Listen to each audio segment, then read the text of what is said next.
Egle, Geni Rocha. Eu acredito que a irmã Geni é a mãe da missionária Cássia, que faz um programa aqui também conosco, né? Grande abraço para a senhora, irmã Geni. Nós voltamos agora com eutanásia. Eutanásia é algo bem complicado de discutir, né? Que tramita no Senado Federal um projeto de lei número 236/12 do Código Penal, onde o juiz poderá deixar de aplicar punição para quem cometer a eutanásia, seja ela passiva ou ativa. Nas questões de ordem moral, nos deparamos com a violação do 6º mandamento, não matarás. Em Êxodo 20:13 diz, em Êxodo 20:13, né, que diz não matarás. E quando a eutanásia é consentida pelo paciente, surge o problema do pecado de suicídio. É lícito exterminar pessoas doentes? Quem tem poder para decidir sobre a morte? Pastor Lucas e depois o pastor Israel. Eu permaneceria no mesmo princípio. Deus é o doador da vida e ele deve ser o único responsável pelo fim da vida. A eutanásia não deixa de ser um suicídio. O que seria eutanásia? É acelerar o processo da morte, né? A vida deve seguir o seu fluxo natural.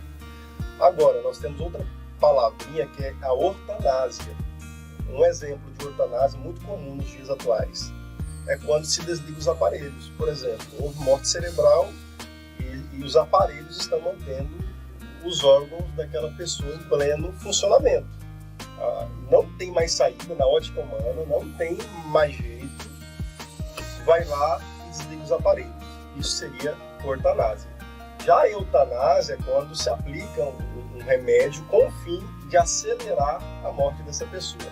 É suicídio e é assassinato, porque é algo premeditado. Então a Bíblia é totalmente contra a eutanásia.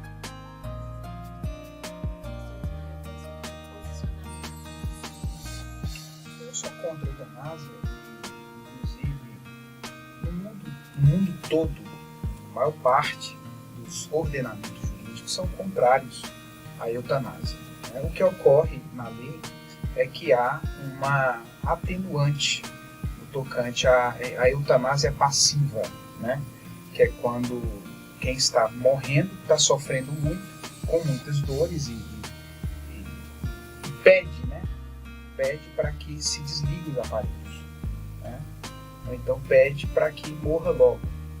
Então, neste caso, quando o médico atende o pedido dessa pessoa que está sofrendo, ela vai responder, né, por um homicídio, mas privilegiado por causa da atenuante. Diminui a pena, né, mas continua sendo ainda crime no Brasil.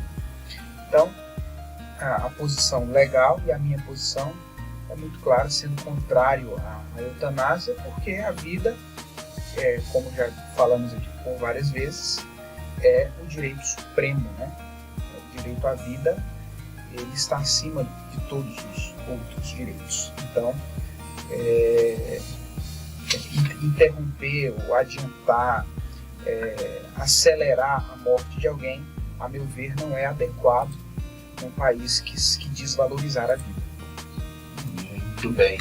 Assim, nessa questão, nós como cristãos, tanto nessa questão que o pastor falou de ligar os aparelhos, né, quanto na eutanásia, eu acho que em hipótese nenhuma a gente como cristão tem que sempre esperar no agir de Deus até o último momento. Enquanto Deus disser assim, acabou, eu como cristão tenho que manter aquela crer no milagre, esperança. Então, o motivo principalmente eu levo essa fé, essa confiança que enquanto Deus não der o fim, que dizer assim, chegou a hora, eu como cristão tenho que ficar firme, fiel, na fé que até o último momento pode Deus fazer a obra. Ainda tem essa questão da nossa fé cristã. A gente crê que Deus pode curar até quem já morreu. Deus pode ressuscitar. Então, até o último instante de vida, nós cremos que aquela pessoa pode ser restaurada. Por que acelerar a sua morte? Nós não somos donos da vida.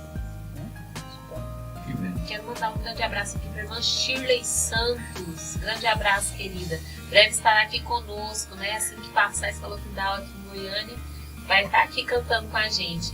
Irmão Fábio Souza, da Assembleia de Deus do Ministério Ipiranga. Vitor, temos países conectados conosco? Sim, Japão, Estados Unidos e Colômbia. Japão, Estados Unidos e Colômbia. Um grande abraço para você que está aí do outro lado, né, do mundo, bem distante de nós, mas estamos aqui ligadinhos, né, pela internet. Você está conectado. Um grande abraço para você. Que Deus abençoe sua vida. Irmã Geni está pedindo oração para a Dai e para o Júnior. No final do programa nós estaremos fazendo essas orações. Irmão Delcides Lourenço, de Araguari, Minas Gerais, um grande abraço, a paz do Senhor.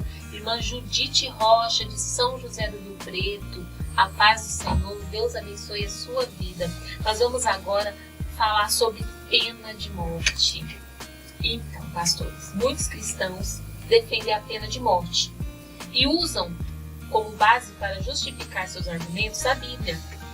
Alguns dos versículos que citam está em Números 35, versículos 30 e 31. Quem matar uma pessoa terá que ser executado como assassino mediante depoimento de testemunho, mas ninguém será executado mediante o depoimento de apenas uma testemunha. Então teria que mais de uma pessoa, né, ter presenciado o ato. No 31 diz assim: não aceitem resgate pela vida de um assassino. Ele merece morrer. Certamente terá que ser executado. Qual o posicionamento que devemos ter nos dias de hoje como cristão, dentro da ética cristã, visto que no Novo Testamento os discípulos de Cristo são instruídos por ele a amarem o próximo como também amarem os seus inimigos? Senhora Lídia, é mais um assunto complexo. Precisamos ressaltar que no Antigo Testamento a pena capital, a pena de morte, foi estabelecida pelo próprio Deus, tendo em vista priorizar a própria vida. Parece contraditório. A pena de morte prioriza a vida. A vida de quem? A vida do inocente. Então nós temos muitos argumentos no Antigo Testamento que embasam essa questão da pena capital. No Novo Testamento, o Senhor Jesus, em todas as suas mensagens, em seus ensinos, sempre incita os apóstolos a dar a outra face, a amar o próximo como a si mesmo. Nós vamos observar, por exemplo, Êxodo capítulo 20, versículo 13, o Decálogo, os 10 mandamentos. O texto diz: não matarás. Eu disse no início que se nós analisarmos profundamente o texto e formos ao original, a expressão original seria: não assassinarás. Ou seja, Deus está proibindo o assassinato, algo premeditado, algo planejado. No Novo Testamento, em nenhum momento nós observamos a igreja, os apóstolos, sendo oposição à pena de morte. Existem muitas pessoas que dizem que não há referências à pena de morte no Antigo Testamento, mas nós temos sim referências. Vamos observar e considerar algumas questões. Lá em Romanos, carta de Paulo aos Romanos, capítulo 13, versículo 1, o apóstolo Paulo declara: toda alma esteja sujeita às autoridades superiores, porque não há autoridade que não venha de Deus. As autoridades que há foram ordenadas por Deus. Por isso, quem resiste à autoridade resiste à ordenação de Deus. E os que resistem trarão sobre si mesmos a condenação. Paulo está sendo taxativo e claro ao dizer que quem resiste à autoridade, quem quebra os princípios estabelecidos por lei, trará sobre si severo juízo. Versículo 3: porque os magistrados não são terror para as boas obras, mas para as más. Queres tu, pois, não temer a autoridade, faz o bem e terás louvor dela. O que Paulo está declarando é o seguinte: você não quer atrair para si o severo juízo do Estado, então faça o bem. Se você se tornar um transgressor da lei, recairá sobre si severo juízo. Versículo 4. Porque ela é ministro de Deus para o teu bem. Se fizeres o mal, teme, pois não traz debalde, ou em vão, a espada. A espada fala de juízo. A espada é trazida para a morte. Então observemos que dos tempos bíblicos, na cultura do Novo Testamento, vale ressaltar que Israel, nesse período, era governado pelo Império Romano, e a pena capital existia ali dentro dos princípios civis daquele império. E aqui nos bastidores, eu até citei algo que faço questão de ressaltar agora novamente. Por exemplo, a morte de Jesus na cruz foi pena de morte. Se não houvesse pena de morte, Cristo não havia morrido na cruz. Então nós observamos que no Antigo Testamento, no Novo Testamento, o povo de Deus no Antigo Testamento e a Igreja do Senhor não se opôs à pena capital. Agora, levando para uma questão ética, para uma questão bíblica, qual deveria ser a posição da Igreja? Nós devemos priorizar o amor ao próximo, mas vale ressaltar que o perdão de Deus não anula as consequências pelos atos praticados pelo homem. Deus deseja que todos sejam salvos e cheguem ao pleno conhecimento da verdade, isso é fato.